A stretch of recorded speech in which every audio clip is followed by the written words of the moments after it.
باوقار علماء ملت اسلامیہ، سامعین اہل سنن، السلام علیکم ورحمۃ اللہ وبرکاتہ۔ نحمدہ ونصلی ونسلم علی رسولہ الکریم، اما بعد فاعوذ باللہ من الشیطان الرجیم، بسم اللہ الرحمن الرحیم۔ والذین آمنوا وہاجروا وجاہدوا فی سبیل اللہ والذین آووا ونصروا اولئک هم المؤمنون حقا لهم مغفرۃ ورزق کریم۔ صدق اللہ مولانا العظیم وصدق رسولہ النبی الامین المکین الکریم، ونحن ولا ذلك لمن الشاہدین والشاکرین والحمد للہ رب العالمین۔ ان اللہ وملائکتہ یصلون علی النبی یا ایہا الذین آمنوا صلوا علیہ وسلموا تسلیما۔ اللہم صل علی سیدنا مولانا محمد وعلی آل سیدنا مولانا محمد بارک وسلم صلاۃ و سلاما علیک یا رسول اللہ صلی اللہ تعالی علیہ وسلم۔ سنیم من نعرہ اللہ اکبر می زنم، دمز بو بکر و عمر عثمان و حیدر می زنم۔ قادریم نعرہ یا غوث اعظم می زنم، دمز شیخ احمد رضا خان قطب عالم می زنم۔ بگرداب بلا افتادہ کشتی، ضعیفان و شکستہ رات و پشتی، بحق خواجہ عثمان ہارونی مدد کن مدد کن مدد کن یا معین الدین چشتی۔ غوث اعظم بمن بے سر و ساما مدد، قبلہ دی مدد، کعبہ ایما مدد، ما گدائم تو سلطان دو عالم، ہستی ہست دارین تمنا شہ جیلاں مدد۔ یا خدا بہر جناب مصطفیٰ امداد کن، یا رسول اللہ از بہر خدا امداد کن۔ یا شفیع المذنبین یا رحمت للعالمین، یا امان الخائفین یا ملتجا امداد کن۔ مرتضی شیر خدا مرحب کشا، خیبر کشا، سرورا لشکر کشا، مشکل کشا امداد کن۔ یا شہید کربلا یا دافع کرب و بلا، یا شہید کربلا یا دافع کرب و بلا، گل رخا شہزادہ گلگوں قبا امداد کن۔ باد توحید کے متوالو، شمع نبوت کے پروانوں، غوث و خواجہ و رضا کے دیوانوں، شہیدان کرب و بلا کی بارگاہ میں نظر عقیدت پیش کرنے والوں، نبی کون و مقام، رحمت دو جہاں، شافع محشر جناب محمد الرسول اللہ صلی اللہ علیہ وسلم کی بارگاہ طیبہ میں بآواز بلند درود شریف پڑھ لیں۔ اللہم صلی علی سیدنا مولانا محمد وعلی آل سیدنا مولانا محمد بارک وسلم صلاۃ و سلاما علیک یا رسول اللہ صلی اللہ تعالی علیہ وسلم۔ جہاں میں پیکر صدق و صفا صدیق اکبر ہیں، جہاں میں پیکر صدق و صفا صدیق اکبر ہیں، نہایت ہی نرم دل خوش ادا صدیق اکبر ہیں۔ ہوئے افضل بشر بعد رسول صدیق اکبر ہی، ہوئے افضل بشر بعد رسول صدیق اکبر ہی، کیا حق نے جنہیں سب کچھ عطا صدیق اکبر ہیں، کیا حق نے جنہیں سب کچھ عطا صدیق اکبر ہیں۔ سبھی اپنا خدا کی راہ میں قرباں کیا جس نے، سبھی اپنا خدا کی راہ میں قرباں کیا جس نے، نبی کے در کی وہ سچی سخا صدیق اکبر ہیں، نبی کے در کی وہ پیاری سخا صدیق اکبر ہیں۔ شب ہجرت ہو، غار ثور ہو یا ہو کوئی موقع، شب ہجرت ہو، غار ثور ہو یا ہو کوئی موقع، نبی پر جان تھی جن کی فدا صدیق اکبر ہیں، نبی پر جان تھی جن کی فدا صدیق اکبر ہیں۔ سفر ہو یا حضر ہو، سفر ہو یا حضر ہو صحبت ہر وقت ان کی پائی ہے، قتیل خاک پائے مصطفیٰ صدیق اکبر ہیں، قتیل خاک پائے مصطفیٰ صدیق اکبر ہیں۔ پریشانی بھلا آئے گی کیسے ہم غلاموں پر، پریشانی بھلا آئے گی کیسے ہم غلاموں پر، کہ ہم سب کے امیر قافلہ صدیق اکبر ہیں۔ اور اسی زمین پر یوں بھی عرض کیا گیا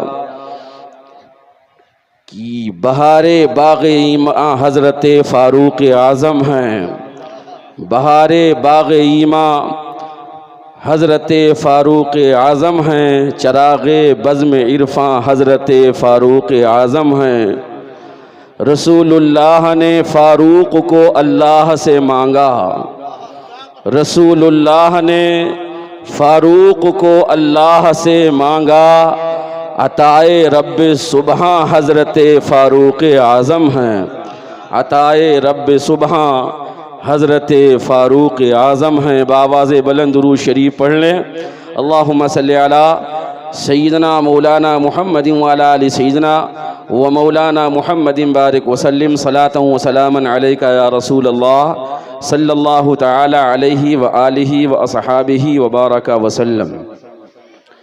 رفیقان محترم، اس سے پہلے آپ کے سامنے اس بات کو پیش کرنے کی کوشش کی گئی کہ ہم سب کے آقا و مولا جناب محمد الرسول اللہ صلی اللہ علیہ وسلم اس خاکدان گیتی پر جلوہ بار ہوئے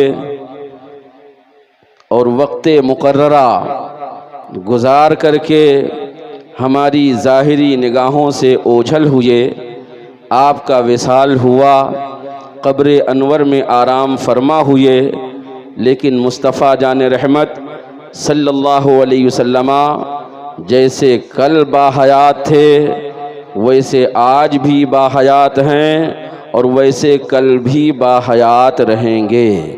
یہ ہمارا آپ کا سارے ایمان والوں کا عقیدہ ہے کہ حضور کل بھی زندہ تھے، حضور آج بھی زندہ ہیں اور حضور کل بھی زندہ رہیں گے۔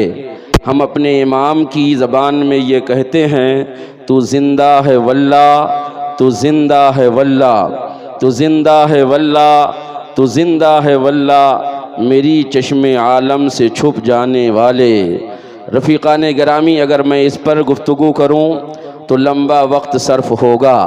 حضور کی زندگی آپ ایسے نہ سمجھیں کہ یہ زندگی صرف روحانی ہے، معنوی ہے، بلکہ حقیقت یہ ہے کہ شہیدوں کی زندگی سے بدرجہ بڑھ کر مصطفیٰ جان رحمت صلی اللہ علیہ وسلم کی زندگی ہے، جس زندگی کو علماء نے، مفسرین نے، محدثین نے، محققین نے بیان فرمایا تو یوں ارشاد فرمایا کہ آپ کی زندگی حیاتی، حقیقی، حسی، دنیاوی ہے۔ یہ نہ سمجھا جائے کہ صرف روحانی اور معنوی ہے، بلکہ جیسے دنیاوی زندگی تھی ویسے ہی حیات حقیقی، حسی اور دنیاوی زندگی ہے۔ حدیثیں اس پر گواہ ہیں، روایتیں اس سلسلے میں بہت ساری موجود ہیں۔ ہمارا جو عقیدہ ہے وہ ہم نے آپ کے سامنے بتایا اور آپ بھی اسی عقیدے پر قائم و دائم ہیں۔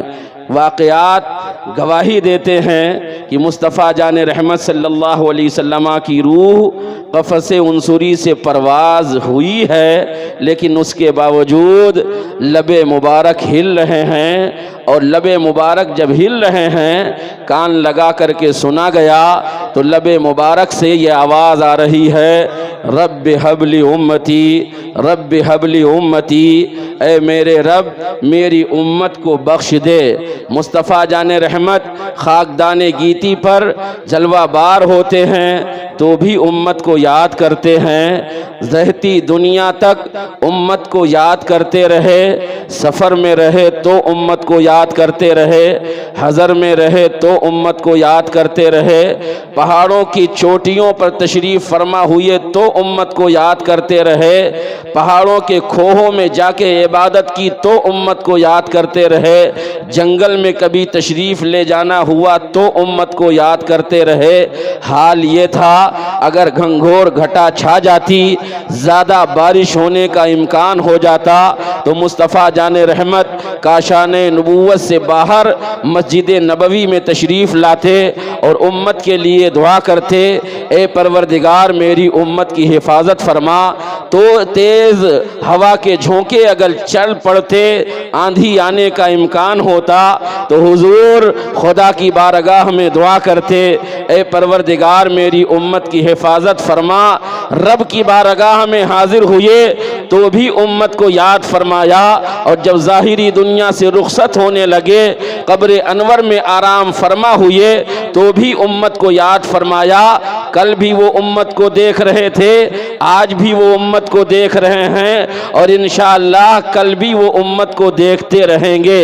اس لیے امتیوں پر لازم و ضروری ہے ایسا عمل ہو، ایسا وتیرہ ہو، ایسا طریقہ ہو، ایسا رویہ ہو کہ ان کے نبی، ان کے پیغمبر، ان کے محبوب جب ان کے رویے کو دیکھیں، طریقے کو دیکھیں تو انہیں خوشی محسوس ہو۔ امتی کو ایسی زندگی گزارنی چاہیے۔ اس تفصیل پر اگر میں بحث کروں تو لمبا وقت جائے گا۔ عرض یہ کر رہا ہوں کہ آقا کریم صلی اللہ علیہ وسلم جب ظاہری دنیا سے رخصت ہوئے تو پھر آپ کے وصال کے بعد خلافت کا معاملہ سامنے آیا۔ کون خلیفہ ہوگا، کس کو خلیفہ مقرر کیا جائے گا؟ بیہقی شریف حدیث کی مشہور کتاب ہے، اس حدیث میں حضرت ابو سعید خدری رضی اللہ تعالیٰ عنہ روایت فرماتے ہیں کہ حضور اکرم صلی اللہ علیہ وسلم جب وصال فرماتے ہیں تو آپ کے وصال کے بعد حضرت سعد بن عبادہ رضی اللہ تعالیٰ عنہ کے مکان پر صحابہ کرام کا مجمع ہوتا ہے۔ ان میں حضرت عمر فاروق اعظم بھی ہیں، ان میں عثمان غنی بھی ہیں، ان میں مہاجرین بھی ہیں، ان میں انصار صحابہ بھی ہیں۔ بہت سارے صحابہ سعد بن عبادہ کے مکان پر تشریف فرما ہوتے ہیں۔ اب خلافت کا معاملہ طے ہونے لگتا ہے، ایک انصاری صحابی اٹھ کے کھڑے ہوتے ہیں اور کہتے ہیں، اے گروہ مہاجرین، آپ لوگوں کو معلوم ہے کہ رسول اللہ صلی اللہ علیہ وسلم جب کسی کو تم میں سے کہیں کا عامل مقرر فرماتے تھے تو ان کے ساتھ میں انصار صحابہ میں سے ایک صحابی کو بھی ساتھ میں لگا دیا کرتے تھے۔ اس لیے میرا مشورہ یہ ہے کہ خلافت کا معاملہ بھی ایسے ہی طے ہونا چاہیے کہ ایک آدمی مہاجرین میں سے ہو اور ایک شخص انصار صحابہ میں سے ہو۔ پھر دوسرے ایک انصاری صحابی کھڑے ہوئے، انہوں نے بھی یہی مشورہ دیا۔ ان کے بعد میں حضرت زید بن ثابت رضی اللہ تعالیٰ عنہ اٹھ کے کھڑے ہوتے ہیں اور ارشاد فرماتے ہیں، اے لوگو سنو، تمہیں معلوم ہے رسول اللہ صلی اللہ علیہ وسلم مہاجرین میں سے تھے۔ جب رسول اللہ مہاجرین میں سے تھے تو ان کا خلیفہ بھی مہاجرین ہی میں سے ہونا چاہیے۔ جیسے حضور کی ظاہری زندگی میں رسول اللہ کے معاون بن کر کے تم نے زندگی گزاری ہے، ایسے ہی ان کے نائب و خلیفہ کے معاون رہ کر کے تمہیں زندگی گزارنا چاہیے۔ اتنا کہا اور پھر حضرت ابو بکر صدیق رضی اللہ تعالی عنہ کا ہاتھ اپنے ہاتھوں میں لینے کے بعد میں کہا، اے لوگو، میں ان کو تم لوگوں پر والی مقرر کرتا ہوں، یہ تمہارے امیر ہیں، تمہارے خلیفہ ہیں، آقا کریم صلی اللہ علیہ وسلم کے یہ نائب ہیں۔ زید بن ثابت رضی اللہ تعالی عنہ نے سب سے پہلے حضرت ابو بکر کے ہاتھ پر بیعت کی ہے، پھر دیگر صحابہ نے آپ کے ہاتھوں پر بیعت کر لیا۔ جب بہت سارے صحابہ نے بیعت کر لی، مجمع پر حضرت ابو بکر بکر صدیق نے نظر ڈالی تو کیا دیکھا؟ حضرت زبیر رضی اللہ تعالیٰ عنہ مجمع میں موجود نہ تھے۔ آپ نے ارشاد فرمایا زبیر بن عوام اس وقت مجمع میں موجود نہیں ہیں، انہیں بلایا جائے۔ جب انہیں بلایا گیا حضرت ابو بکر صدیق رضی اللہ تعالیٰ عنہ ارشاد فرماتے ہیں اے زبیر بن عوام، آپ رسول اللہ کی پھوپھی کے صاحبزادے ہو، قریبی رشتہ دار ہو، رسول اللہ کے بڑے قریب رہے ہو، عظیم الشان صحابیوں میں آپ کا شمار ہوتا ہے۔ میں سمجھتا ہوں کہ آپ دین اسلام کو کمزور ہونے نہیں دیں گے۔ آقا کریم صلی اللہ علیہ وسلم کے خلیفہ حضرت ابو بکر نے جب یہ ارشاد فرمایا تو حضرت زبیر بن عوام رضی اللہ تعالیٰ عنہ کہتے ہیں اے خلیفہ رسول اللہ آپ فکر نہ کریں۔ وہ آگے بڑھتے ہیں اور وہ بھی حضرت ابو بکر کے ہاتھوں پر بیعت کر لیتے ہیں۔ انہوں نے جب بیعت کر لیا حضرت ابو بکر صدیق نے پھر مجمع پر نظر ڈالی تو دیکھا حضرت علی رضی اللہ تعالیٰ عنہ مجمع میں موجود نہیں ہیں۔ آپ نے فرمایا لوگو علی اس مجمع میں موجود نہیں ہیں، ان کو بلایا جائے۔ حضرت علی رضی اللہ تعالیٰ عنہ بھی تشریف فرما ہوئے تو آقا کریم کے صحابی رسول اللہ کے پہلے خلیفہ حضرت ابو بکر صدیق رضی اللہ تعالیٰ عنہ کہتے ہیں اے علی، اے ابو طالب کے صاحبزادے، رسول اللہ کے آپ داماد ہو، رسول اللہ کے بڑے قریبی رہے ہو، بڑے شاندار صحابہ میں آپ کا شمار ہوتا ہے۔ میں سمجھتا ہوں آپ اسلام کو کمزور نہیں ہونے دیں گے، آپ اسلام کی ضرور مدد کرتے نظر آئیں گے۔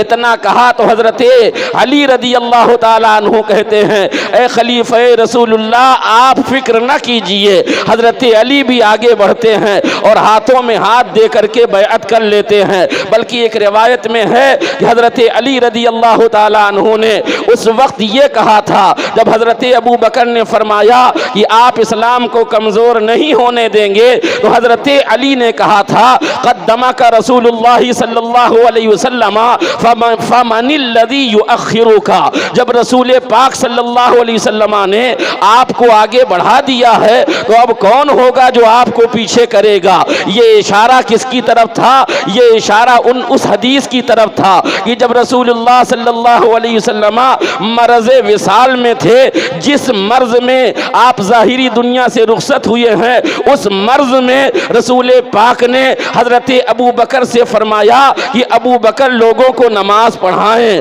جب ابو بکر لوگوں کو نماز پڑھائیں تو حضرت علی اس روایت کی طرف اشارہ کرتے ہیں قدمک رسول اللہ صلی اللہ علیہ وسلم، اللہ کے رسول نے آپ کو آگے بڑھایا ہے، فمن الذی یؤخرک، تو کون ہوگا جو آپ کو پیچھے کرے گا؟ بلکہ ابن زمعہ کی ایک روایت میں ہے کہ حضرت ابو بکر کے بارے میں جب نبی نے فرمایا کہ ابو بکر لوگوں کو نماز پڑھائیں، اس وقت میں حضرت ابو بکر موجود نہ تھے۔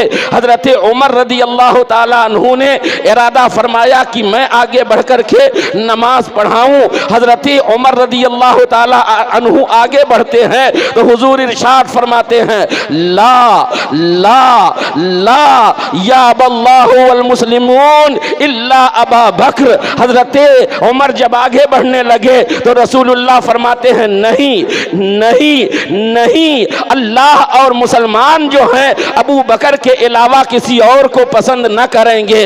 آقا کریم نے اس وقت ارشاد فرمایا مرو ابا بکر فلیصلی بالناس، حضرت ابو بکر کو حکم دو کہ وہ لوگوں کو نماز پڑھائیں۔ حضرت عائشہ سے جب فرمایا تھا تو حضرت عائشہ نے کہا یا رسول اللہ میرے والد محترم ابو بکر بڑے نرم دل ہیں، آپ کی جگہ پر وہ کیسے کھڑے ہو پائیں گے؟ جب اس جگہ پر کھڑے ہوں گے اور آپ کو نہ پائیں گے، نرم دلی کی بنیاد پر نماز نہ پڑھا پائیں گے، یا رسول اللہ آپ کسی اور کو مقرر کریں۔ حضور نے فرمایا مرو ابا بکر فلیصلی بالناس، ابو بکر کو حکم دو کہ وہ لوگوں کو نماز پڑھائے۔ پھر حضرت عائشہ نے عرض کیا تھا تو رسول اللہ نے فرمایا میں نے کہا ابو بکر کو حکم دو کہ وہ لوگوں کو نماز پڑھائیں۔ یہ ساری روایتیں اس بات پر دال ہیں کہ مصطفیٰ جان رحمت صلی اللہ علیہ وسلم نے اپنے اپنے بعد اپنا نائب اپنا خلیفہ حضرت ابو بکر کو مقرر فرما دیا۔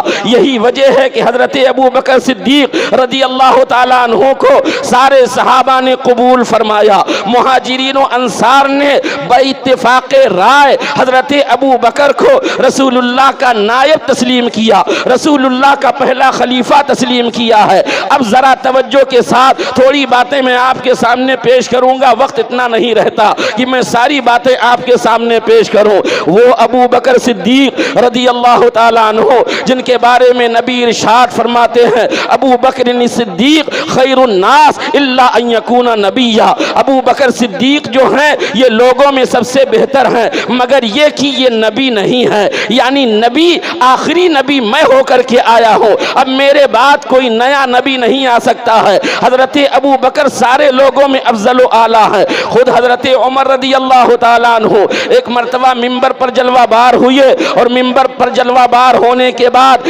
ارشاد فرمانے لگے اے لوگو سنو، ابو بکر صدیق رضی اللہ تعالیٰ عنہ نبیوں کے بعد سب سے افضل و اعلیٰ ہیں، اب اگر ابو بکر کے بعد کوئی کسی دوسرے کو سب سے افضل و اعلیٰ مانے گا تو وہ مفتری ہوگا۔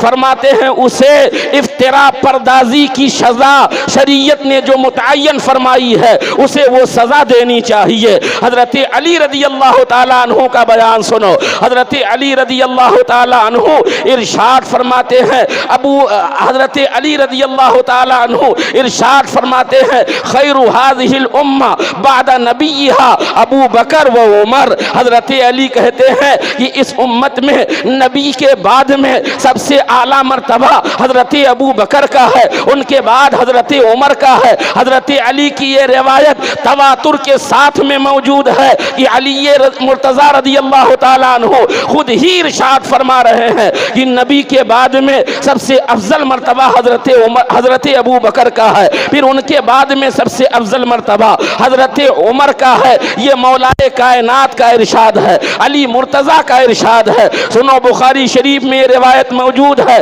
حضرت محمد بن حنفیہ رضی اللہ تعالیٰ عنہ حدیث کی روایت فرما رہے ہیں۔ یہ کون ہے؟ حضرت علی رضی اللہ تعالیٰ عنہ کے شہزادے ہیں جو حضرت فاطمہ الزہرا رضی اللہ تعالیٰ عنہ کے علاوہ دوسری بیوی سے ہوئے ہیں۔ حضرت محمد بن حنفیہ علی کے شہزادے ہیں، علی کے لاڈلے ہیں۔ وہ روایت فرماتے ہیں کہ میں نے اپنے والد ماجد حضرت علی رضی اللہ تعالیٰ عنہ سے کہا رسول اللہ صلی اللہ علیہ وسلم کے بعد سب سے افضل کون ہے؟ تو حضرت علی رضی اللہ تعالیٰ عنہ نے ارشاد فرمایا رسول اللہ کے بعد سب سے افضل ابو بکر ہیں۔ پھر میں نے کہا ان کے بعد میں سب سے افضل کون؟ تو حضرت علی رضی اللہ تعالیٰ عنہ نے ارشاد فرمایا ان کے بعد سب سے افضل حضرت عمر ہے۔ پھر محمد بن حنفیہ کہتے ہیں خشیت ان یقول عثمان، مجھے ڈر ہوا، مجھے اندیشہ ہوا کہ اب عمر کے بعد میں یہ عثمان غنی کا نام لیں گے، تو میں نے کہا پھر عمر کے بعد میں آپ کا مرتبہ ہے۔ اللہ اکبر، ذرا غور کیجئے، یہ بات گویا عام تھی، سارے لوگ جانتے تھے، سب میں یہ بات مشہور تھی کہ حضور کے بعد میں سب سے افضل حضرت ابو بکر ہیں، ان کے بعد میں سب سے افضل حضرت عمر ہیں، ان کے بعد میں سب سے افضل حضرت عثمان غنی ہیں۔ تبھی تو محمد بن حنفیہ کہتے ہیں خشیت ان یقول عثمان، مجھے ڈر ہوا کہ آپ عثمان کا نام لیں گے۔ میں نے کہا اب عمر کے بعد میں سب سے افضل آپ ہیں، تو حضرت علی کا جواب سنو، روایت میں آتا ہے قال ما انا رجل من المسلمین، میں تو مسلمانوں میں ایک عام آدمی ہوں۔ یہ ان کی عاجزی دیکھیے، ان کی انکساری دیکھیے، ان کی تواضع دیکھیے، یہ بخاری کی روایت بیان کر رہا ہوں۔ خود حضرت عبداللہ ابن عمر رضی اللہ تعالیٰ عنہ ارشاد فرماتے ہیں صحابہ میں یہ بات مشہور و معروف تھی، حضور کے ظاہری زندگی میں بھی حضور کے بعد میں سب سے افضل ہم لوگ حضرت ابو بکر کو تسلیم کرتے، ان کے بعد حضرت عمر کو تسلیم کرتے، ان کے بعد عثمان غنی کو تسلیم کرتے، اور ان کے بعد صحابہ کو چھوڑ دیتے تھے اور یہ کہتے تھے ان تینوں کے بعد اللہ جسے مرتبہ عطا فرمائے وہ بلند و بالا رہے گا۔ نعرہ تکبیر، نعرہ رسالت، جشن شہید اعظم کانفرنس، فضائل صحابہ کرام، نعرہ تکبیر، نعرہ رسالت۔ اب ذرا سن لیں، حضرت سیدنا ابو منصور بغدادی رضی اللہ تعالیٰ عنہ ارشاد فرماتے ہیں، امت محمدیہ صلی اللہ علیہ وسلم کا اس بات پر اجماع ہے اور اتفاق ہے کہ حضور کے بعد سب سے افضل حضرت ابو بکر ہیں، ان کے بعد سب سے افضل حضرت عمر ہیں، ان کے بعد سب سے افضل حضرت عثمان غنی ہیں، ان کے بعد سب سے افضل حضرت مولا علی رضی اللہ تعالیٰ عنہ ہیں، ان کے بعد میں بقیہ عشرہ مبشرہ یعنی وہ 10 صحابہ جن کے جنتی ہونے کی بشارت رسول اللہ نے زندگی میں عطا فرمائی۔ 4 تو یہ ہو گئے، فرماتے ہیں ان کے بعد بقیہ عشرہ مبشرہ، پھر ان کے بعد میں بقیہ اصحاب بدر ہیں، پھر ان کے بعد میں بقیہ اصحاب احد ہیں، پھر ان کے بعد میں بقیہ بیعت رضوان والے صحابہ ہیں، اور پھر ان کے بعد میں سارے صحابہ سارے لوگوں سے افضل و اعلیٰ ہیں۔ اب آپ اندازہ فرمائیں، یہ ایمان ہے، عقیدہ ہے، اجماع ہے مسلمانوں کا اس بات پر کہ رسول اللہ کے بعد سب سے افضل حضرت ابو بکر صدیق رضی اللہ تعالیٰ عنہ ہیں۔ ذرا سی شان اور ملاحظہ کر لیں، حضرت ابو بکر صدیق رضی اللہ تعالیٰ عنہ کی شان ایسی شان ہے کہ ایک مرتبہ حضرت ابو بکر حضرت عمر سے بات کر رہے تھے، باتوں میں ذرا سخت کلامی ہو گئی۔ جب سخت کلامی ہو گئی تو حضرت ابو بکر وہاں سے جب چلنے لگے تو حضرت عمر سے معذرت چاہی، حضرت عمر سے حضرت ابو بکر نے معافی چاہی، لیکن حضرت عمر خاموش رہے، کوئی جواب نہیں دیا، معذرت قبول نہیں کیا۔ تو حضرت ابو بکر سیدھے رسول اللہ صلی اللہ علیہ وسلم کی بارگاہ میں حاضر ہوئے، عرض کیا یا رسول اللہ صلی اللہ علیہ وسلم، میری اور عمر میں گفتگو ہو گئی، ذرا سخت کلامی ہو گئی، میں واپس ہونے لگا، میں نے معذرت طلب کی لیکن عمر نے قبول نہیں کیا۔ جب حضرت ابو بکر نے حضور کی بارگاہ میں یہ عرض کیا، رسول اعظم صلی اللہ علیہ وسلم 2 مرتبہ ارشاد فرماتے ہیں، ابو بکر اللہ تمہیں معاف فرمائے، ابو بکر اللہ تمہیں معاف فرمائے۔ تھوڑی دیر کے بعد حضرت عمر رضی اللہ تعالیٰ عنہ بھی اسی بارگاہ میں حاضر ہو گئے۔ رسول اعظم تشریف فرما ہے، حضرت ابو بکر جلوہ بار ہیں، دیگر حضرات جلوہ بار ہیں۔ جب حضرت عمر مجمع میں آئے، رسول اللہ نے نگاہ نبوت ڈالی، جیسے ہی نگاہ حضرت عمر پر پڑی غضب کے آثار ظاہر ہو گئے۔ حضرت عمر مزاج شناس تھے، معلوم تھا رسول اللہ کے چہرے کا رنگ بدلا ہوا ہے، از راہ محبت حضرت عمر رضی اللہ تعالیٰ عنہ 2 زانو ہو کے بیٹھ جاتے ہیں اور عرض کرتے ہیں یا رسول اللہ صلی اللہ علیہ وسلم، میں ابو بکر سے زیادہ قصوروار ہوں، میں معافی مانگنے آیا ہوں، مجھے معاف کر دیا جائے۔ جب حضرت عمر نے یہ کہا تو رسول اعظم صلی اللہ علیہ وسلم نے ارشاد فرمایا، ان اللہ بعثنی قلتم کذبتا وقال ابو بکر صدقتا۔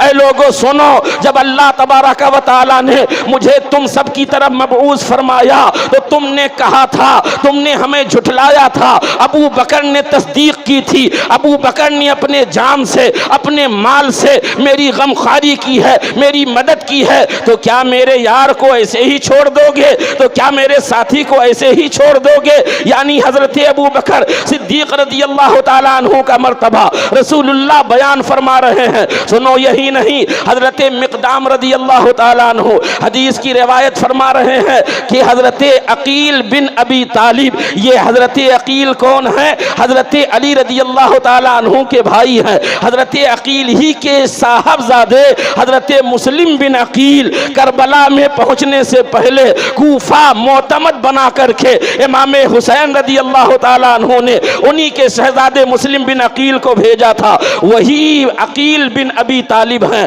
حضرت عقیل اور حضرت ابو بکر میں ذرا سی گفتگو ہوئی، سخت کلامی ہو گئی، تو حضرت عقیل نے جو کہنا تھا کہا، لیکن حضرت ابو بکر نے کوئی جواب نہیں دیا۔ رسول اللہ کی قرابت کا خیال فرمایا، رسول اللہ کی رشتہ داری کا خیال فرمایا، کیونکہ وہ چچا کے بیٹے ہو رہے ہیں، اس لیے حضرت ابو بکر نے انہیں کوئی جواب نہیں دیا، لیکن حضور کی بارگاہ میں آئے، عرض کیا یا رسول اللہ صلی اللہ علیہ وسلم، عقیل بن ابی طالب سے میری ایسی بات ہوئی ہے، انہوں نے ایسا ایسا میرے بارے میں کہا ہے۔ جب واقعہ پیش کر دیا گیا، ماجرا سنا دیا گیا، حضور منبر پر جلوہ بار ہوئے اور ارشاد فرمایا، اے لوگو کیا تم لوگ میرے یار کے ساتھ ایسا سلوک کرو گے؟ وہ میرا یار کہ جب تم نے مجھے جھٹلایا تھا تب میرے یار ابو بکر نے میری تصدیق کی تھی، اپنے جان سے، اپنے مال سے، اپنی عزت و آبرو کے ساتھ میری مدد کی تھی، میری غمخواری کی تھی، کیا میرے یار کو ایسے ہی چھوڑ دو گے؟ پھر ارشاد فرمایا، تمہاری حیثیت اور ابو بکر کی حیثیت کیا ہے تمہیں معلوم ہے؟ نبی فرماتے ہیں، سنو، میں تم سب کے دروازے پر اندھیرا دیکھ رہا ہوں اور ابو بکر کے دروازے پر روشنی دیکھ رہا ہوں۔ حضرت ابو بکر صدیق رضی اللہ تعالیٰ عنہ کی شان و عظمت کو مصطفیٰ جان رحمت نے بیان فرما کے یہ بتا دیا کہ میرے بعد میرا نائب اور خلیفہ اول کہلانے کا جو حقدار ہوگا اس ذات کا نام ابو بکر صدیق ہوگا۔ نعرہ تکبیر، نعرہ تکبیر، نعرہ رسالت، نعرہ رسالت، جشن شہدائے کرب و بلا، جشن شہدائے کرب و بلا، شان صدیق اکبر، شان صدیق اکبر، نعرہ تکبیر، نعرہ رسالت۔ اب ذرا اختصار کے ساتھ سن لیں، حضرت سیدنا عمر فاروق اعظم رضی اللہ تعالیٰ عنہ، جن کے بارے میں نبی نے ارشاد فرمایا، من احب عمر فقد احبنی ومن ابغض عمر فقد ابغضنی، جس نے عمر سے محبت کی اس نے مجھ سے محبت کی، اور جس نے عمر سے عداوت رکھی، عمر کو غضبناک کیا، اس نے مجھے غضبناک کیا۔ حضرت عمر کے بارے میں یہ رسول اللہ فرما رہے ہیں۔ اس عمر کی بات سنیے، حضرت عمر رضی اللہ تعالیٰ عنہ، ایک مرتبہ آپ کے سامنے حضرت ابو بکر کا ذکر ہونے لگا، تو حضرت ابو بکر کا ذکر جب حضرت عمر نے سنا تو حضرت عمر کی آنکھوں سے آنسو جاری ہو گئے، حضرت عمر رونے لگے اور اسی عالم میں ارشاد فرمایا، کاش میری پوری زندگی کی نیکیاں ابو بکر کے ایک رات دن کی نیکی کے برابر ہو جاتی۔ اللہ اکبر۔ فرماتے ہیں میری پوری زندگی کی نیکیاں، وہ عمر جس کے بارے میں نبی نے ارشاد فرمایا آسمان میں جتنے تارے ہیں ابو بکر کی اتنی زیادہ نیکیاں ہیں، اس عمر کی شان آپ سنیں۔ وہ عمر ابو بکر کے بارے میں کہہ رہے ہیں، کاش میری پوری زندگی کی نیکیاں ابو بکر کے ایک دن رات کی نیکی کے برابر ہو جاتی۔ وہ دن رات کی نیکی کون سی ہے؟ حضرت عمر نے خود ہی ارشاد فرمایا، رات کی نیکی وہ ہے کہ رسول اللہ کے ساتھ میں انہوں نے ہجرت فرمائی ہے، اور ہجرت فرما کر کے وہ غار ثور جو 2.5 کلومیٹر کی چڑھائی ہے، اس بلندی پر 1400 سال پہلے حضرت ابو بکر صدیق اپنے شانے پر مصطفیٰ جان رحمت کو سوار کر کے غار ثور میں لے جا رہے ہیں۔ یہ وہ عظیم نیکی ہے۔ اچھا، پہنچنے کے بعد ایسا نہیں کہ سیدھے اندر لے گئے ہو، بلکہ حضرت ابو بکر صدیق رضی اللہ تعالیٰ عنہ عرض کرتے ہیں، یا رسول اللہ باہر آپ تشریف فرما ہو جائیے۔ حدیث میں آتا ہے حضرت ابو بکر نے کہا، واللہ لا تدخلوہ حتی ادخل قبلک، یا رسول اللہ صلی اللہ علیہ وسلم خدا کی قسم پہلے میں اندر داخل ہوں گا پھر آپ اندر تشریف لائیے، کیونکہ غار بہت پرانی ہے، نہ جانے کتنے کھو ہوں گے، نہ جانے کیا کیا پڑا ہوگا، کون سا جانور ہوگا، اس لیے میں پہلے جاتا ہوں۔ اگر تکلیف پہنچے تو ہمیں پہنچے، اگر کوئی کاٹے تو ہمیں کاٹے، آپ کو تکلیف نہ ہونے پاوے۔ چنانچہ حضرت ابو بکر اندر گئے، سارے سوراخوں کو بند کیا، اختصار کے ساتھ اپنا پیر 2 سوراخوں میں لگا دیا، پھر آواز دیا، یا رسول اللہ صلی اللہ علیہ وسلم اندر تشریف لے آئیے۔ میرے آقا اندر جلوہ بار ہوتے ہیں، حضرت ابو بکر کے زانوں پر سر اقدس رکھتے ہیں، مصطفیٰ جان رحمت صلی اللہ علیہ وسلم آرام فرمانے لگتے ہیں۔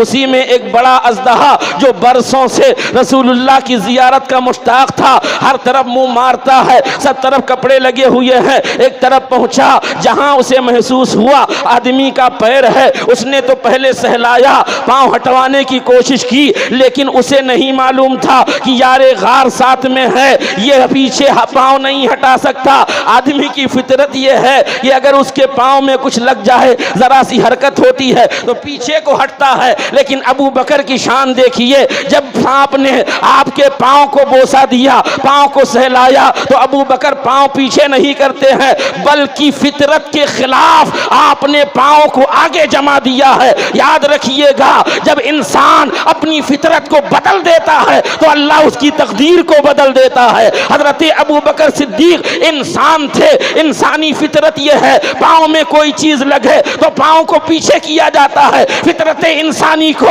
گویا ابو بکر نے بدلا, پیچھے کرنے کے بجائے آگے کیا, تو اللہ نے نبیوں کے بعد سب سے بلند و بالا مرتبہ ابو بکر کو عطا فرما دیا. نعرہ تکبیر, نعرہ تکبیر, نعرہ رسالت, نعرہ رسالت. جشن عید میلاد النبی, جشن شہدائے کرب و بلا, شان سیدنا صدیق اکبر, شان سیدنا صدیق اکبر. نعرہ تکبیر, نعرہ رسالت. سنو, حضرت ابو بکر صدیق کے پاؤں میں سانپ نے کاٹ لیا, زہر کا اثر پھیلا پورے جسم میں, تکلیف بہت زیادہ, لیکن پیر نہیں ہٹایا. تکلیف کی وجہ سے آنکھوں سے آنسو جاری ہوئے, قطرہ رخسار مصطفیٰ صلی اللہ علیہ وسلم پر پڑا. نبی محترم صلی اللہ علیہ وسلم نے چشمان نبوت کو کھول دیا, ارشاد فرمایا ابو بکر کیا ہوا ہے؟ حضرت ابو بکر صدیق کہتے ہیں لدغتو یا رسول اللہ صلی اللہ علیہ وسلم, سانپ نے مجھے کاٹ لیا ہے. حضور نے یہ نہیں فرمایا کہ اب تو حکیم کو بلانا پڑے گا, ڈاکٹر کے یہاں جانا پڑے گا. فرمایا کہاں سانپ نے کاٹا ہے؟ حضرت ابو بکر نے اشارہ کیا تو مصطفیٰ جان رحمت صلی اللہ علیہ وسلم نے لعاب دہن نکالا. جس جگہ پر سانپ نے بوسا لیا تھا, پاؤں چوما تھا, اس جگہ پر رسول اللہ نے لعاب دہن کو لگایا. لعاب پاک مصطفیٰ کا لگنا تھا کہ زہر کا اثر وہاں سے ختم ہو گیا, لیکن زہر کا اثر نکلا نہیں تھا, جسم ہی میں موجود تھا. روایت میں موجود ہے ہر سال وہ زہر کا اثر عود کرتا تھا, اور اسی کی بنیاد پر آپ کو شہادت سری نصیب ہوئی ہے. حضرت عمر نے کہا یہ حضرت ابو بکر کی رات کی نیکی ہے, اور دن کی نیکی یہ ہے کہ رسول اللہ صلی اللہ علیہ وسلم جب ظاہری دنیا سے رخصت ہوئے تو کچھ لوگوں نے زکوٰۃ کا انکار کیا تھا, زکوٰۃ دینے سے منع کر دیا تھا. جب زکوٰۃ کا انکار کیا, منکرین زکوٰۃ ہو گئے تو وہ مرتد ہو گئے. جب مرتد ہو گئے تو حضرت ابو بکر صدیق رضی اللہ تعالیٰ عنہ نے ارشاد فرمایا میں ان سے جہاد کروں گا جن کے اوپر اونٹ کی رسی دینا بھی اگر واجب ہوگی, اور اونٹ کی رسی کو نہ دیں گے تو ابو بکر ان سے جہاد کرے گا. حضرت عمر کہتے ہیں اس وقت میں نے کہا تھا یا خلیفۃ رسول اللہ تعلف المؤمنین وارفقہم منہم, اے اللہ کے رسول کے خلیفہ مسلمانوں کے ساتھ نرمی برتیے, ذرا تعلف کے ساتھ کام لیجئے, نرمی سے کام لیجئے. تو حضرت ابو بکر نے اس وقت ارشاد فرمایا اے عمر, زمانہ جاہلیت میں تو بڑے سخت تھے, مسلمان ہونے کے بعد میں کیا پست ہمت ہو گئے ہو, بزدل ہو گئے ہو, تمہیں پتہ نہیں ہے رسول اللہ صلی اللہ علیہ وسلم ظاہری دنیا سے رخصت ہو چکے ہیں, اسلام کامل ہو چکا ہے, ایمان کامل ہو چکا ہے, اور کیا تم یہ چاہتے ہو کہ اسلام کمزور ہو جائے اور ابو بکر اس وقت میں زندہ رہے؟ یاد رکھو اگر کسی کے اوپر اونٹ کی رسی بھی آتی ہوگی, واجب ہوگی, اور ادا نہ کرے گا تو میں ان سے جہاد کروں گا. اور حضرت ابو بکر صدیق رضی اللہ تعالیٰ عنہ نے ان سے جہاد فرمایا.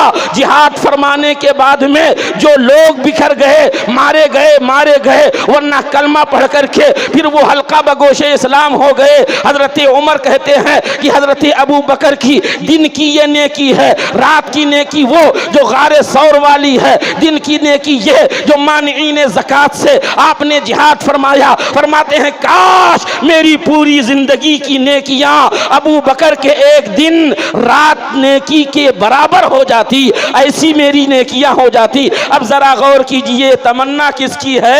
حضرت سیدنا عمر فاروق اعظم رضی اللہ تعالیٰ عنہ کی ہے۔ شانیں دونوں کی اپنی جگہ بہت بلند و بالا ہے۔ اللہ جو مرتبہ ان بزرگوں کو عطا فرمایا ہمیں قبول ہے، تسلیم ہے۔ جو علماء نے بیان فرمایا ہم اسے مانتے اور قبول کرتے چلے آ رہے ہیں۔ اب ذرا غور کیجئے ابو بکر کا ایمان کتنا پختہ ہے، کتنا پختہ ہے۔ سنو سنو، صلح حدیبیہ کا موقع ہے۔ صلح حدیبیہ کے موقع پر جب صلح ہو رہی تھی تو صلح میں جہاں بہت ساری شرطیں تھیں، ان میں ایک شرط یہ بھی تھی کہ مکہ المکرمہ سے کوئی مسلمان ہو یا کافر ہو، مکہ سے کوئی بھی آدمی اگر مدینہ شریف آ جائے گا تو آپ لوگوں کو اسے واپس کرنا ہوگا۔ مومن ہوگا تو بھی واپس کرنا ہوگا، غیر مومن ہوگا تو بھی واپس کرنا ہوگا۔ لیکن مدینہ منورہ سے اگر کوئی مسلمان مکہ چلا جائے گا تو اسے واپس نہ کیا جائے گا، یعنی وہیں پکڑ لیا جائے گا، اسے ستایا جائے گا، تکلیف پہنچائی جائے گی۔ مدینہ کا کوئی آدمی، مدینہ کا مسلمان اگر مکہ میں آ جائے گا تو اسے واپس نہ کیا جائے گا، لیکن مکہ کا کوئی بھی آدمی ہو، چاہے مسلمان ہو یا غیر مسلمان ہو، مدینہ شریف میں اگر آ جائے گا تو اسے واپس کرنا ہوگا۔ یہ صلح حدیبیہ کی صلح میں سے ایک شرط یہ بھی تھی۔ اللہ اکبر، ابھی دستخط نہیں ہوئے ہیں، صلح نامہ تیار کر لیا گیا ہے، دستخط ہونے کا موقع آنے والا ہے۔ اتنے میں حضرت ابو جندل رضی اللہ تعالیٰ عنہ ہاتھوں میں بیڑیاں، ہاتھوں میں ہتکڑیاں، پیروں میں بیڑیاں ڈالے ہوئے، ان ہتکڑیوں اور بیڑیوں کو گھسیٹتے ہوئے مکہ شریف کی طرف سے مدینہ منورہ کی طرف آ رہے ہیں، صحابہ کے درمیان پہنچ رہے ہیں۔ صلح کون کرا رہا تھا؟ ابو جندل کے باپ سہیل بن عمر، وہی صلح کرانے کے لیے آیا تھا، ایمان نہ لایا تھا۔ صلح نامہ لکھا جا چکا تھا، صلح نامہ پر دستخط ہونا باقی تھا۔ جیسے ہی اس نے اپنے بیٹے ابو جندل جو صحابی ہو چکے تھے، مسلمان ہو چکے تھے، آتے ہوئے دیکھا، دیکھتے ہی اٹھ کے کھڑا ہو گیا اور کہنے لگا اے محمد صلی اللہ علیہ وسلم، دیکھو یہ میرا بیٹا ابو جندل جو آپ پر ایمان لے آیا ہے، مسلمان ہو گیا ہے، آپ اسے پہلے واپس کیجئے تب جا کے دستخط ہوگی۔ اللہ اکبر، آقا نے ارشاد فرمایا یہ حکم تو اس وقت نافذ ہوگا جب میں بھی دستخط کر دوں، تم بھی دستخط کر دو،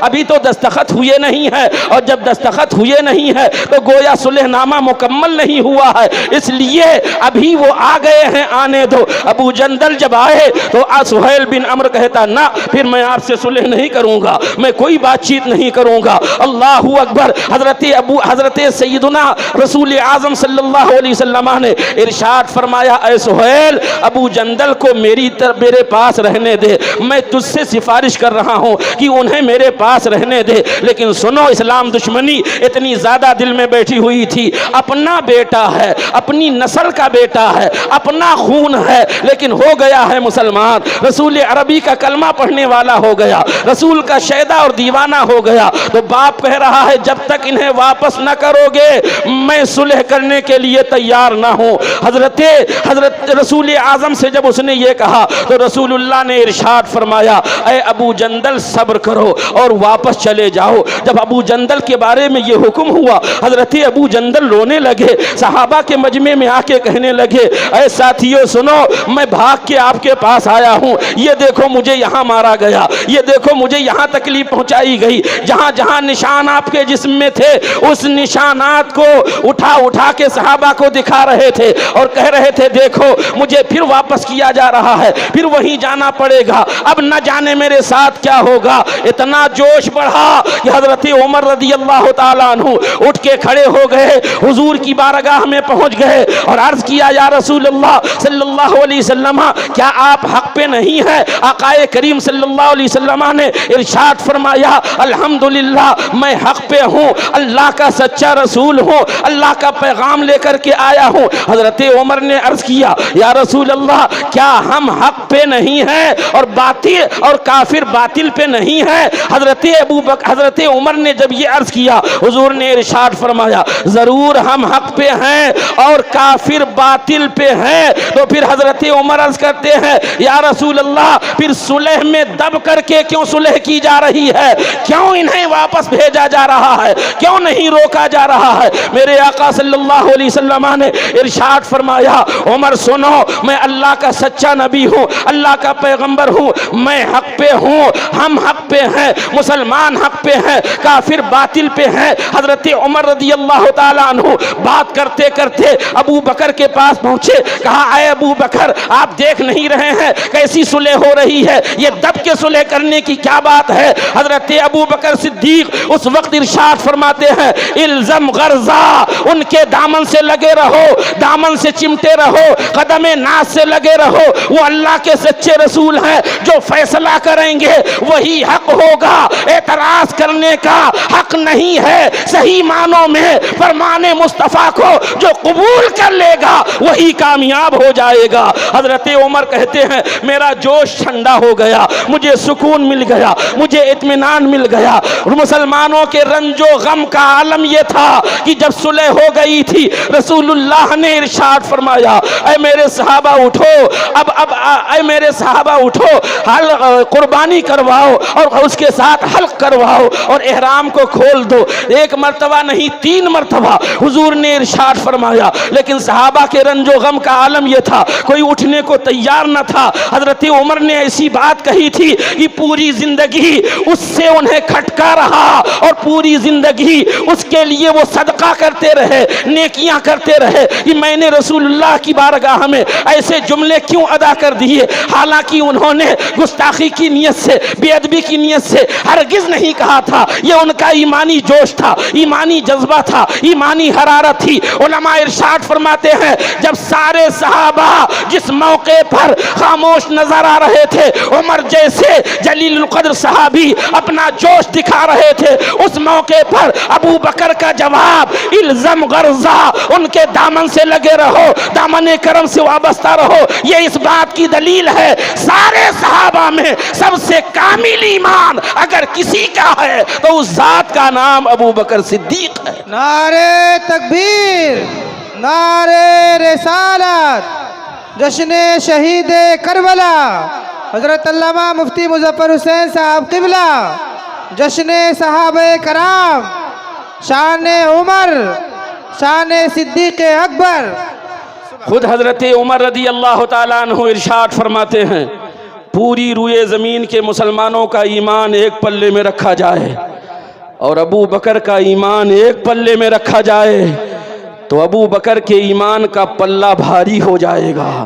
پتہ یہ چلا، عمر یہ بیان فرما رہے ہیں کہ حضرت ابو بکر صدیق رضی اللہ تعالیٰ عنہ کا ایمان بڑا کامل ہے، بڑا ٹائٹ ہے، اتنا کامل ہے، اتنا کامل ہے کہ روئے زمین پر جتنے مسلمان ہیں سب کا ایمان ایک پلے میں رکھا جائے اور ابو بکر کا ایمان ایک پلے میں رکھا جائے تو ابو بکر کے ایمان کا پلہ بھاری ہوگا۔ کیوں بھاری ہوگا؟ کیونکہ وہ ابو بکر ہیں جن کو اللہ نے نبی کے ساتھ متقی فرمایا ہے۔ اللہ تعالیٰ ارشاد فرماتا ہے، والذی جاء بالصدق وصدق به اولئک هم المتقون، وہ جو صدق لایا اور وہ جس نے اس کی تصدیق کی ہے، یعنی سچائی لانے والے مصطفیٰ جان رحمت صلی اللہ علیہ وسلم اور سچائی کو قبول کرنے والے سب سے پہلے حضرت ابو بکر صدیق رضی اللہ تعالیٰ عنہ۔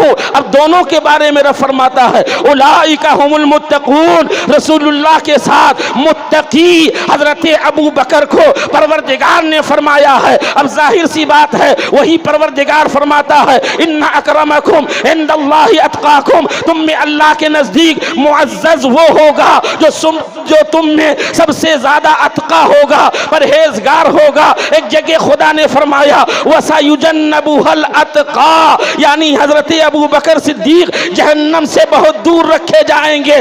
ابو بکر کو اتقا کہا گیا اور قرآن ہی نے فرمایا تم میں اللہ کے نزدیک معزز وہ ہوگا جو اتقا ہوگا۔ قرآن کی تفسیر قرآن سے سنیے، ایک جگہ اتقا ابو بکر کو کہا گیا اور اتقا وہ ہوگا، اللہ کے نزدیک معزز وہ ہوگا جو اتقا ہوگا؟ پتہ یہ چلا قرآن کی تفسیر جب قرآن سے کی جاتی ہے تو پتہ چلتا ہے نبیوں کے بعد سب سے اعلیٰ مرتبہ اگر کسی کا ہے تو حضرت ابو بکر صدیق کا ہے۔ میرے امام پکار اٹھتے ہیں اصدق الصادقی سید المتقی، چشم و گوشے وزارت پہ لاکھوں سلام۔ سبحان اللہ سبحان اللہ۔ رفیقان گرامی، حضرت ابو بکر کی شان بیان کی جائے تو رات ختم ہو جائے، ہم ختم ہو جائیں لیکن شان بیان نہ ہو پاوے۔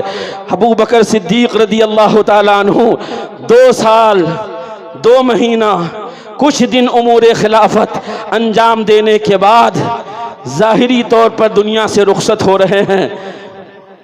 7 جمادی الاخری کو علالت شروع ہوتی ہے، سخت سردی تھی، آپ نے غسل فرمایا، ٹھنڈی کا اثر ہوا، تقریباً 15 دن بخار ہوتا رہا۔ کئی دن ایسے گزر گئے کہ آپ امامت فرمانے کے لیے مصلی پر تشریف نہ لا سکے۔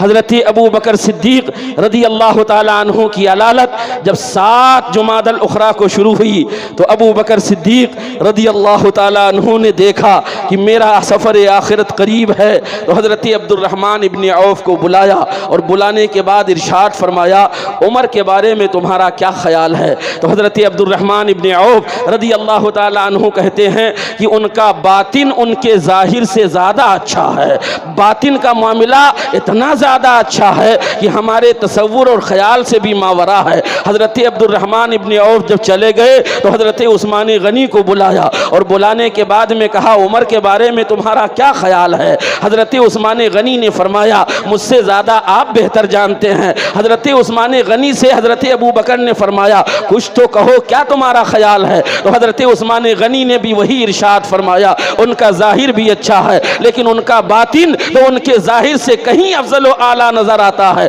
وہ بھی تشریف لے گئے، حضرت سعید کو بلایا، حضرت اسید کو بلایا، بہت سارے صحابہ کو تنہا تنہا بلا کر کے حضرت ابو بکر صدیق نے مشورہ فرمایا۔ تمام صحابہ میں اکثر صحابہ سے جب آپ نے مشورہ کیا، انہی میں ایک صاحب آئے اور انہوں نے کہا عمر کی سختی آپ کو معلوم نہیں ہے، آپ کو پتہ نہیں ہے کتنے سخت مزاج ہیں، اگر انہیں آپ منتخب کر دیں گے تو نہ جانے کیا ہو جائے گا۔ حضرت ابو بکر صدیق رضی اللہ تعالیٰ عنہ سے انہوں نے کہا خدا کی بارگاہ میں آپ حاضر ہوگے، اللہ کو کیا جواب دو گے؟ اتنے سخت آدمی کو آپ نائب مقرر کر کے جاؤ گے؟ حضرت ابو بکر صدیق فرماتے ہیں تمہاری بات نے تو مجھے خوف زدہ کر دیا، مجھے لرزہ برندام کر دیا، لیکن آگے جملہ ابو بکر کا سنو۔ حضرت ابو بکر صدیق فرماتے ہیں سنو رب کی بارگاہ میں جواب دوں گا، اے پروردگار میں نے تیرے بندوں میں سب سے بہتر کو تیرے بندے پر خلیفہ بنا دیا ہے۔ اللہ اکبر فرمایا یہ تم بھی سن لو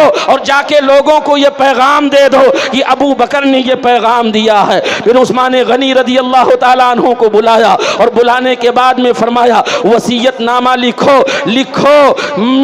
یہ لکھو ابو بکر بن قحافہ کی طرف سے یہ وصیت نامہ اس وقت لکھا جا رہا ہے جب وہ اپنے آخری سفر کو طے کرنے والے ہیں، دنیا سے رخصت ہونے والے ہیں اور عالم بالا کی طرف جانے والے ہیں۔ اس میں لکھا گیا یہ لکھو یہ ایسا وقت ہوتا ہے کہ ایسے وقت میں کافر بھی ایمان لانے کے لیے تیار ہو جاتا ہے، یہ ایسا وقت ہوتا ہے کہ فاسق و فاجر بھی نیکی حاصل کرنے کا یقین کامل حاصل کر لیتا ہے، یہ ایسا وقت ہوتا ہے جس وقت میں جھوٹ بولنے والا بھی سچ ہی بولتا ہے، یعنی جب غرغرے کا وقت آ جائے، مرنے کا وقت ہو جائے، دنیا سے جانے کا وقت ہو جائے تو جھوٹا بھی سچا ہی بولتا ہے۔ فرماتے ہیں یہ لکھو، اور لکھنے کے بعد میں فرمایا ابو بکر اے مسلمانوں ابو بکر تم لوگوں پر عمر کو خلیفہ منتخب کرتا ہے، میرے بعد ان کی اطاعت و فرما برداری کرنا، ان کے حکم کو تسلیم کرنا۔ میں نے حتی الامکان اللہ و رسول اور دین کی بات کو مکمل پہنچانے کی پوری کوشش کی ہے، اپنے نفس کے شکار میں میں نہیں آیا۔ میں دعا کرتا ہوں اللہ تبارک و تعالی ان کے بارے میں بھلا فرمائے، اگر یہ عدل و انصاف سے کام لیں گے تو میرے خیال کے مطابق ہوگا، اور اگر عدل سے کام نہ لیں گے تو ہر ایک جواب دے گا جو وہ کرے گا۔ پھر آپ فرماتے ہیں نیچے آیت مبارکہ لکھو، وَسَيَعْلَمُ الَّذِينَ ظَلَمُوا أَيَّ مُنْقَلَبٍ يَنْقَلِبُونَ، ان قریب ظالم لوگ جان لیں گے کہ وہ کس پلٹا کھا رہے ہیں، کس طرف پلٹا کھا رہے ہیں۔ یہ لکھوانے کے بعد آپ نے اس وصیت نامے کو سرب مہر کرا دیا۔ جب مہر بند کرایا عثمان غنی کو دیا اور کہا لے جا کر کے لوگوں کے مجمع میں اسے کھولو، اور کھولنے کے بعد اعلان کرو جو اس میں لکھا ہے۔ حضرت عثمان غنی لے گئے، جب مجمع میں دکھایا تو لوگوں نے بسر و چشم اسے قبول فرمایا۔ صحابہ نے حضرت عمر فاروق اعظم رضی اللہ تعالیٰ عنہ کے ہاتھ پر بیعت کی۔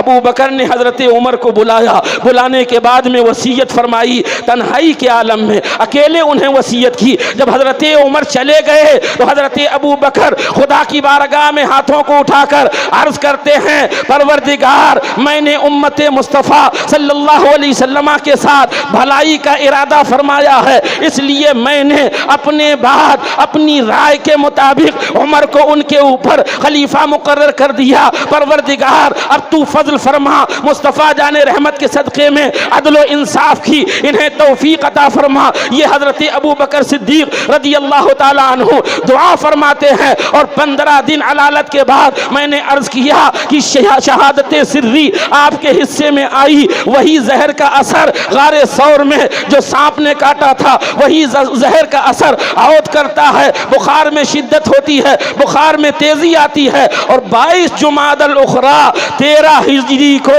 63 سال کی عمر میں 2 سال 2 مہینہ کچھ دن امور خلافت انجام دینے کے بعد حضرت ابو بکر صدیق رضی اللہ تعالیٰ عنہ ظاہری دنیا سے رخصت ہو رہے ہیں۔ انا للہ و انا الیہ راجعون، سایہ مصطفیٰ مایہ اصطفیٰ، عز و ناز خلافت پہ لاکھوں سلام، یعنی اس افضل الخلق بعد الرسل ثانی اثنین ہجرت پہ لاکھوں سلام، اصدق الصادقی سید المتقی رازدار نبوت پہ لاکھوں سلام۔ حضرت ابو بکر صدیق رضی اللہ تعالیٰ عنہ ظاہری دنیا سے رخصت ہوئے۔ آپ نے اپنے زمانے میں حضرت عمر کو خلیفہ بنا دیا تھا۔ حضرت عمر رضی اللہ تعالیٰ عنہ نے امور خلافت کو انجام دینا شروع کیا ہے۔ حضرت عمر رضی اللہ تعالیٰ عنہ کی شان بڑی بلند و بالا ہے، بہت پہلے بھی بتائی جا چکی ہے۔ یہاں ضمناً میں نے حضرت ابو بکر کے ساتھ حضرت عمر رضی اللہ تعالیٰ عنہ کی شان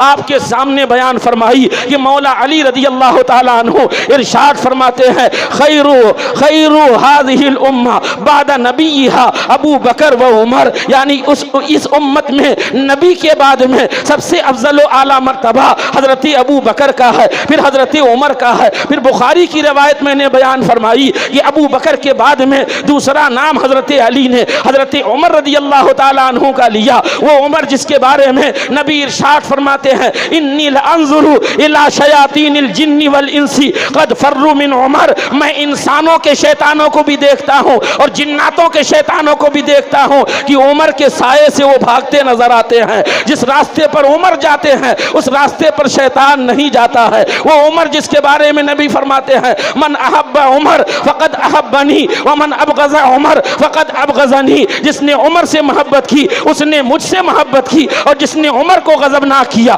اس نے مجھے غضب نہ کیا۔ حضرت عمر فاروق اعظم رضی اللہ تعالیٰ عنہ 10 سال 6 مہینہ 4 دن امور خلافت انجام دیتے ہیں۔ 63 سال کی عمر میں رسول اللہ صلی اللہ علیہ وسلم بھی اس ظاہری دنیا سے رخصت ہوئے۔ 63 سال کی عمر میں حضرت ابو بکر صدیق بھی اس ظاہری دنیا سے رخصت ہوئے، اور 63 سال ہی کی عمر میں حضرت عمر فاروق اعظم رضی اللہ تعالیٰ عنہ بھی اس ظاہری دنیا سے رخصت ہو رہے ہیں۔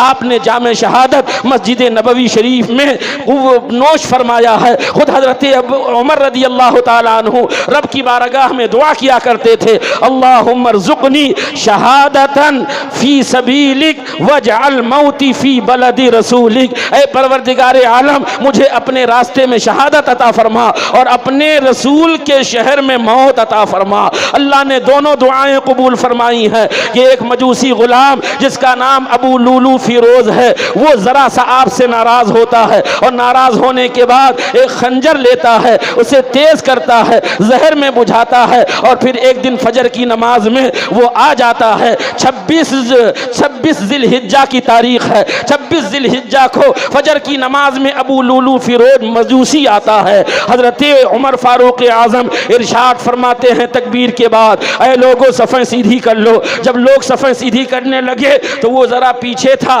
سب سیدھی کرتے کرتے بالکل آگے آ گیا، حضرت عمر فاروق اعظم کے مصلی کے قریب میں کھڑا ہو گیا۔ حضرت عمر فاروق اعظم تکبیر تحریمہ کہتے ہیں، نیت باندھتے ہیں، ابھی قرأت شروع ہوئی ہے، اتنے میں ابو لولو مجوسی غلام اپنے ہاتھ سے خنجر نکالتا ہے، آستین سے خنجر نکالتا ہے اور تیزی کے ساتھ حضرت عمر فاروق اعظم رضی اللہ تعالیٰ عنہ کے سر اور گردن کے بیچ میں وہ زہر بجھا ہوا خنجر وار کرتا ہے، ایک نہیں دو وار کرتا ہے۔ جب 2 وار ہوئے حضرت عمر فاروق اعظم زمین پر لیٹ گئے ہیں، حضرت عمر فاروق اعظم کے خون جاری ہو گئے ہیں۔ لوگوں نے آپ کو اٹھایا، اسے پکڑنے کی کوشش کی تو وہ بھاگتے بھاگتے 13 آدمیوں کو اس نے زخمی کیا، جن میں سے 6 آدمی بعد میں جام شہادت نوش کر لیتے ہیں اور بقیہ لوگ بچ جاتے ہیں۔ حضرت عمر رضی اللہ تعالیٰ عنہ کو اٹھا کر کے گھر لایا گیا۔ حضرت عبد الرحمن ابن عوف نے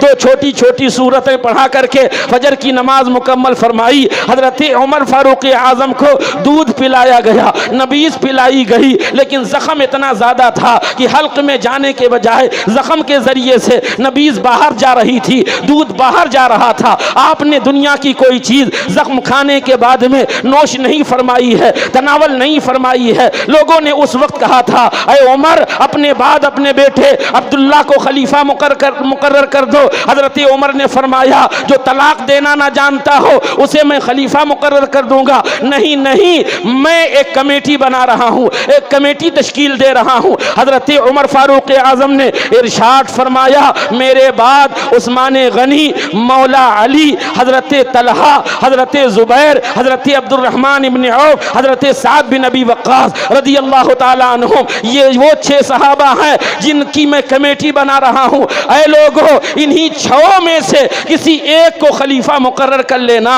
میں اس لیے ان کو بنا رہا ہوں کہ انہی 6 میں سے کسی ایک کو خلیفہ مقرر کرنا، کیونکہ یہ وہ صحابہ ہیں یہ رسول اللہ ظاہری حیات میں ان سے خوش رہے، جب دنیا سے جانے لگے تو ان سے خوش ہو کر کے گئے۔ حضرت ابو بکر ظاہری حیات میں ان سے خوش رہے اور جب دنیا سے جانے لگے تو ان سے خوش ہو کر تشریف لے گئے۔ اس لیے میں انہی 6 میں سے کسی ایک کے لیے آپ سے کہتا ہوں کہ ان میں سے کسی ایک کو خلیفہ مقرر کر لینا۔ پھر اپنے شہزادے سے ارشاد فرمایا میرے اوپر قرض کتنا ہے؟ بتایا گیا 86,000 آپ کے اوپر قرض ہے۔ اللہ اکبر! شرق و غرب کا مالک، اتنی بڑی سلطنت کا مالک، اتنی بڑی حکومت کا مالک کہ جس کے بارے میں انگریز بولتا ہے اگر اسلام میں ایک اور عمر ہوتا تو پوری روئے زمین پر اسلام ہی کی حکومت ہوتی۔ وہ اخیر وقت میں پوچھتا ہے تو کیا پوچھتا ہے میرے اوپر کتنا قرض ہے؟ بتایا گیا 86,000 قرض ہے۔ آپ نے فرمایا میری جائیداد سے، میرے مال سے قرضے کو ادا کر دیا جائے، اس سے پورا نہ ہو تو قبیلے بنو عدی کے لوگوں سے لے کر کے پورا کیا جائے، اس سے پورا نہ ہو تو ہاشمی خاندان کے لوگوں سے لے کر کے پورا کیا جائے، اس سے بھی پورا نہ ہو تو قریشیوں سے لے کر کے اسے پورا کیا جائے، اس سے بھی پورا نہ ہو تو عرب کے لوگوں سے لے کر کے قرض کو دے دیا جائے۔ یہ اہمیت حضرت عمر فاروق اعظم رضی اللہ تعالیٰ عنہ اپنے آخری وقت میں اس لیے بتا رہے ہیں تاکہ دنیا سے جب جانے کا وقت ہو جائے تو ایسا نہ ہو کہ ہم مر رہے ہوں، دنیا سے جا رہے ہوں اور قرض کا بوجھ ہمارے اوپر لدا ہو۔ پہلے تو ہمیں کوشش کرنی چاہیے، قرض لینا نہ چاہیے، اور اگر لے لیں ادائیگی کی پوری تیاری کرنا چاہیے، کوشش کرنا چاہیے، ادا کرتے رہنا چاہیے۔ پھر بھی اگر ادا نہ ہو پاوے تو مرتے وقت وصیت کر جانا چاہیے، او میرے بچوں، او میرے خاندان والوں، میری پراپرٹی کے لینے والوں، والوں، میری دکان جائیداد مکان کو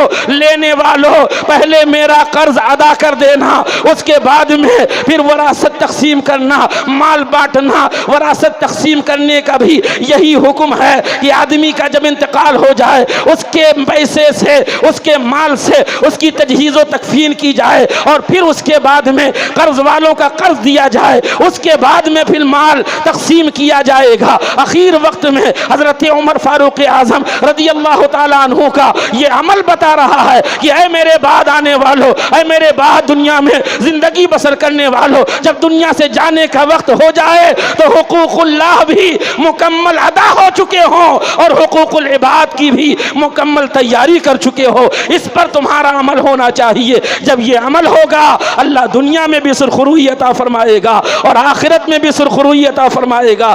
پھر 63 سال کی عمر میں 26 ذی الحجہ کو زخم لگا، 3 دن گزارنے کے بعد، بعض روایت میں ہے پہلی محرم کو، حضرت سیدنا عمر فاروق اعظم رضی اللہ تعالیٰ عنہ اس دنیا سے رخصت ہو رہے ہیں۔ انا للہ و انا الیہ راجعون۔ وہ عمر جس کے اعداء پہ شیدا سقر، اس خدا دوست حضرت پہ لاکھوں سلام، اس خدا دوست حضرت پہ لاکھوں سلام۔ حضرت عمر رضی اللہ تعالیٰ عنہ کی شان ایسی شان ہے کہ یہ فارق حق و باطل، امام ہدا، تیغ مسلول شدت پہ لاکھوں سلام، ترجمان نبی، ہم زبان نبی، جان شان عدالت پہ لاکھوں سلام۔ اللہ ان کے مرقدوں پر رحمت و انوار کی بارش نازل فرمائے اور ان کی روش اپنا کر ہم سب کو زندگی گزارنے کی توفیق رفیق عطا فرمائے۔ میں زندہ رہا، آپ سلامت رہے، وقت نے اجازت دیا، مزید گفتگو کی جائے گی۔ اللہ ہم سب کو حق کہنے، حق سننے اور حق پر عمل کرنے کی توفیق رفیق عطا فرمائے۔ میرے ساتھ مل کر کے بآواز بلند پڑھ لیں استغفر اللہ۔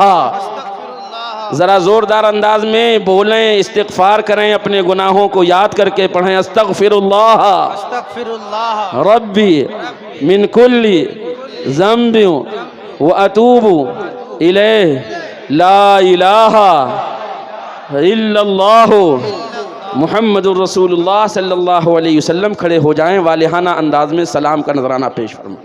مصطفیٰ جانے رحمت پہ لاکھوں سلام، شمع بز میں ہدایت پہ لا، شہر یار ارم تاجدار حرم، شہر یار ارم تاجدار حرم، نوبہار شفاعت پہ لاکھوں سلام، مصطفیٰ جانے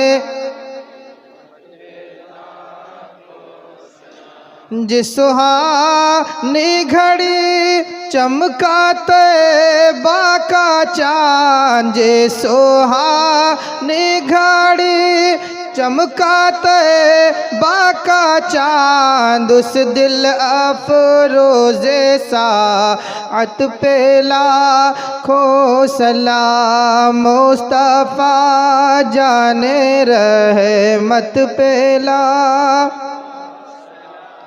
جن کے سجدے کو محراب کعبہ جھکی، جن کے سجدے کو محراب کعبہ جھکی، ان بھاؤں کی لطافت پہ لاکھوں سلام، مصطفیٰ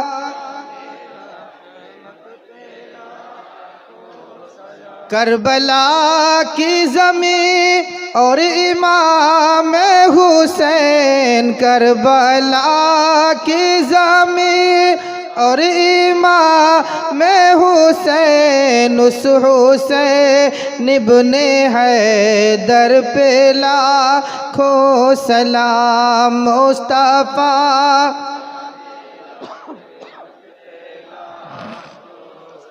مجھ سے خدمت کے قدسی کہے ہر رضا، مجھ سے خدمت کے قدسی کہے ہر رضا مصطفیٰ جانے رحمت پہ لاکھوں سلام، شمع بز میں ہدایت پہ لاکھوں سلام، یا نبی سلام علیکہ، یا رسول سلام علیکہ، یا حبیب سلام علیکہ، صلوات والسلام علیکہ یا رسول اللہ، الصلاۃ والسلام علیکہ یا نبی اللہ، الصلاۃ والسلام علیکہ یا حبیب اللہ، وعلی آلک وصحابک یا نور اللہ صلی اللہ تعالی علیہ وسلم۔ بیٹھ جائیے۔ اول و آخر درود شریف پڑھ لیں، 3 مرتبہ سورہ اخلاص، 1 مرتبہ سورہ فاتحہ پڑھ کے ایصال ثواب کریں۔ اللہم صلی علی سیدنا مولانا محمد الصلاۃ والسلام علیکہ یا رسول اللہ صلی اللہ علیہ وسلم، الحمد للہ رب العالمین الرحمن الرحیم۔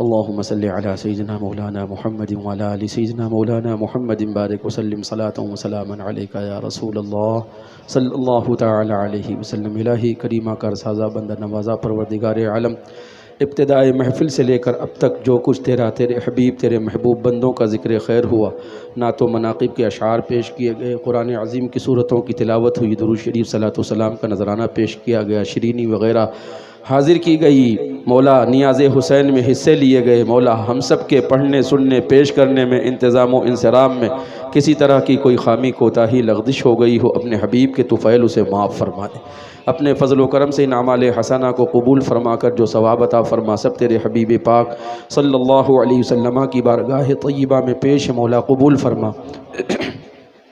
آقا کریم صلی اللہ علیہ وسلم کے وسیلے سے تمام انبیاء، صحابہ، صحابیات، تابعین، تابعیات، جملہ ازواج مطہرات، جملہ شہیدان اسلام، بالخصوص سیدنا امام حسن، سیدنا امام حسین رضی اللہ تعالی عنہما، جملہ شہدائے کرب و بلا کی بارگاہ میں نذرانہ پیش مولا اسے قبول فرما لے۔